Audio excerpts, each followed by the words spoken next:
Hello, every pony. So, my guilt got the better of me, and I decided to go ahead and do the next chapter before the night's over. So, we'll go ahead and get into that, and hopefully you enjoy it. It was one of the few times that I actually felt grateful to be lacking a horn, despite me sticking out like a sore hoof. I actually was starting to feel sorry for Vinyl Scratch. There were nearly a dozen different types of forks, spoons, and knives, all specifically suited to eating a particular dish on silk napkins. Lacking the ability to levitate objects meant that, as a lowly earth pony, I was forgiven for eating messily. I caught her staring at my parents' horns, and I squeezed her hoof tightly. Things got off to the kind of start that made you wonder why you'd even said yes. What made you think it was even a good idea in the first place? If there was ever a time to get absolutely wasted, this was it. Pleased to make your acquaintance, Miss Scratch. Or would you prefer I call you by your stage name, DJ Pone 3? Vinyl Scratch is perfectly fine, she replied without a beat. Tell me, Octavia, darling, how did you two meet? I cleared my throat, looking up from the menu that I had studied for the past 5 minutes, keeping an ear turned towards the conversation. As you know, Mother, I found myself financially challenged. After that gala fiasco, yes, I'm aware, Mother interrupted. I moved to Manhattan since it was all I could afford at the time, I finished. I honestly don't understand why you did not simply move back in with us, dear, my father suddenly said. I bit back a retort. What do you think? If I had found myself to be stricken without poverty, unemployed, and not a bit to my name, starving and cold in the streets, I would still have slept on the sidewalk rather than come crawling back home to them. Well, I wanted to be financially independent, I smirked. Your wardrobe certainly reflects that, she smirked. My face fell slightly, keeping my expression neutral. Says the mayor, wearing more frills and lace than a lingerie store with a husband who looks like a penguin. A brief respite came when the waiter came to take our orders for appetizers, gazing down upon Vinyl as if we were the dregs of society. Can I have the garlic bread? Vinyl paused. Hold the garlic? And could I have a glass of water? The desire to give myself permanent brain damage was overwhelming. I'll have what she's having, I simply said, with some scotch. I was going to need something strong. Scotch? He laughed. I believe we've raised a mare with expensive tastes, my dear. Mother was less amused. Such strong alcohol. I continued. As I was saying... And you say you met Vinyl Scratch where? I paled. In a... I squeaked. Club. A nightclub, dear. I taught you better than that. Mother was giving me the look. That disappointed, disapproving look that was meant to shame me. There were some extenuating circumstances, I nearly shouted, slightly panicked. I met Vinyl in the club. Were you drinking? She inquired. We were absolutely smashed beyond belief. Not at all, Mother. I'm certainly not that type of man. Neither is Vinyl. She smirked, seemingly satisfied. Good. I'd like to get to know you a bit more, Vinyl Scratch, if you don't mind. Of course. Our appetizers came, and I realized all too late that I'd gotten bread and butter. Imagine being able to eat using only your mouth. Butter, margarine, they're all the same. Incredibly delicious, fattening, and messy. I had decided to settle for the bread when I saw Vinyl's horn glow. Vinyl held a piece near my face. Have a bite, She grinned. She was trying to feed me. I wanted to die right there on the spot. I laughed a bit too loudly. Oh, Vinyl! It would have been faux pas for me to refuse, so I leaned over and took a dainty bite. What would you like to know? Vinyl asked. Anything you'd be comfortable with telling us, my mother answered politely. Vinyl paused. Well, I was born in Ponyville. I lived there for 18 years and set off to pursue my music career in Manhattan and occasionally Canterlot. Good job, Vinyl. Her answer was vague enough so as not to be specific, but enough to keep a conversation going. I found myself a little interested in her background myself, having no knowledge prior to our meeting in Manhattan. Born in Ponyville. And how was Ponyville? My mother was hoping for an answer to justify her prejudice against those backwoods country bumpkins. Ponyville was great, really cozy, she answered. A tight-knit community. Every pony knew each other. Not like Canterlot. And what will you be having for tonight? Oh, that's a waitress. Oh, God. Another female voice. And what will you... same voice. Alright. I don't have a lot of diversity. Give me a second here. And what will you be having for tonight? That's the best you're getting.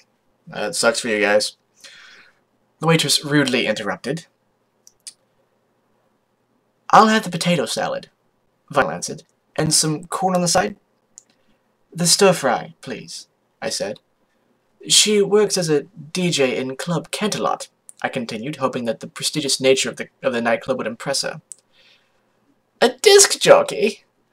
Not only a disc jockey, I threw in, stammering. She also produces her own music?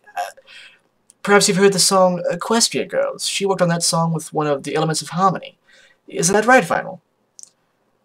Oh yeah, Pinkie Pie sang the vocals. The Element of Laughter! My, what an honor. Mother's eyes raised. Quite the one-hit wonder, I must say, though I'm afraid I'm not much of an enthusiast of pop music. The way she said it made it sound like it was worse than death. Her off-hoof comment about Vinyl's song being a one-hit wonder made my blood boil. It was insulting, however, Vinyl took it in stride. Thank you. I could scarcely go outside without hearing it, my father added snidely. I asked Vinyl innocently. I believe you did a fashion show in Ponyville as well? She nodded, smiling. For Miss Rarity. I met her through my mother, who connected us together. My mother's a fashion photographer, you see. That got my mother's attention. What an honor! Carousel Boutique fashion is quite prestigious in Canterlot. And for a while, our conversation ended, leaving an awkward pause with only the music and chatter in the background to fill the silence as we ate. Vinyl stabbed her fork into a dish, taking a bite with a loud, obnoxious crunch. I cringed, glaring at her. Vinyl, I grunted, I thought you ordered the potato salad. Vinyl thankfully swallowed and wiped her lips before answering. I did. A potato chip salad. The velocity at which my skull would have collided with the table would have been enough to send Vinyl and I on vacation to the moon, with enough speed left over for a round trip. Vinyl and I got to know each other, and we started to hang out a bit more, I explained, leaving out plenty of details.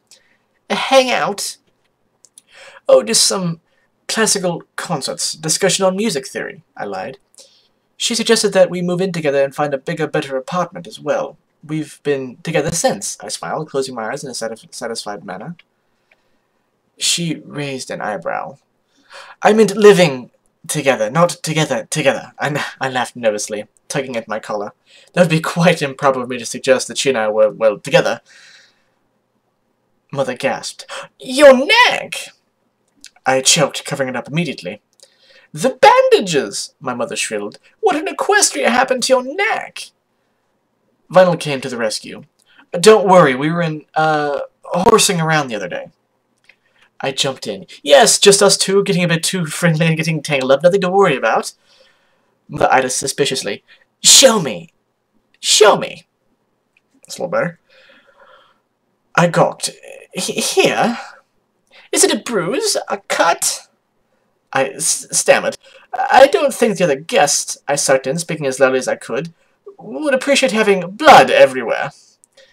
I saw Vinyl lick her lips at the thought. Did you go to the hospital? My father inquired. Goodness, it sounds severe. Subject change, now. So, what's for dessert? I sheepishly grinned. I felt sorry for Vinyl to have to listen to their mindless drivel about the superiority of unicorns as opposed to the other types of ponies out there. We spent the next half an hour mostly poking at our dessert, which consisted of the best cheesecake in all of Equestria, crafted with only the finest ingredients and topped off with fresh fruits, nearly rivaling Princess Celestia's personal chef's cooking. I leaned down, trying to angle my mouth so as not to get frosting everywhere. I took a bite and leaned back up. Delicious. Vinyl giggled, pointing at me. What? I said. There was a dollop of frosting on my nose. She leaned in, and for a second I thought she was going to lick it off. Instead, she wiped it off and grinned. Such a shame Octavia wasn't born with a horn, my mother lamented. Yeah, Vinyl said, not exactly agreeing. She looked about ready to crack. I considered using a knife to lobotomize myself. I decided the fork would better suit my purposes. Oh, though, I think it's just amazing how far she's come, despite her disability. Just eat the cake, Octavia. Don't say a word. Not a word. Ouch! My father exclaimed, rather lamely, examining his hoof. I suppose that was what you got for trying to eat cheesecake with a fork and knife. I believe I have cut myself. He used his napkin to wipe away his incredibly minuscule cut. 100 bits they're going to sue. Vinyl sucked in sharply, her eyes a faint tinge of red. I could see her lip quivering. I followed her gaze to the silk cloth where there was a drop of blood. She clenched her jaw and shut her eyes. Oh no.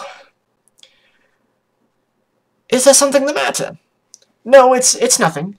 I grabbed Vinyl's hoof and pulled her along. She just needs a moment. She hooked her arm around my neck as I pulled her along. I'm fine, she growled, struggling. Where's the nearest bathroom? Thank you, I blurted. I bucked open the door and threw us both in. I turned on the sink and splashed Vinyl's face with ice-cold water. Vinyl, I slapped her face lightly. Are you all right? I thought you had fed. I did, she grunted, her face tense. You know how it is with us vampires. Warm blood bags everywhere. Don't say that. You're going to be all right. She didn't look all right. Even the sight of fresh blood was enough to send her into a frenzy. She slumped to the tilers, her fangs extended and her eyes crimson. She was moaning, clutching the side of her head. It was as if she was trying to psychologically fight off her bloodlust. I squeezed her hoof as tight as I could, never leaving her side. I think I'm gonna be okay, she finally said after a breather. Really? It's fine. I probably should have taken a sip before we left. I smirked. Well, it's not like you anticipated this. I helped her to her hooves, slowly, holding on to her and never letting go. Oxy, she mumbled, her head cast down. Hey, shut up. I kissed her on the lips, slightly perplexed as to why her eyes were wide with horror. Vinyl was looking right past me at something. She tried to mumble something as our lips were locked. What? Vinyl pointed behind me. What? What are you... I turned around. We should have locked the door behind us. My mother screamed. I barely had any time to open my mouth and scream myself before Vinyl dashed up to her and slammed her hoof against the side of her head. Mother crumpled and collapsed, lying on the floor, still breathing and miraculously alive. She just punched my mum. What? What are you... I struggled for words. Blah! Man, I've been waiting to do that, Vinyl said, shaking up the pain from her hoof. No offense, but your mom's kind of an ass. Vinyl, I whispered shakily. I want to. Give me a hug? No, to bitch slap you! That's a really awesome line to hear from Octavia. Alright, and that's the end of that chapter. So we're back to another cliffhanger. So her mom's caught them and is now lying out cold on the floor. Awkward. Alright, so probably not the best of first impressions. Sorry for struggling with some of the voices there. Totally blanked on a decent female voice for the waitress, and I'm pretty sure my voice for Octavia's mom was unstable, to say the best. So, maybe I'll do some more tomorrow, after I get home from work. Who knows? So until next time.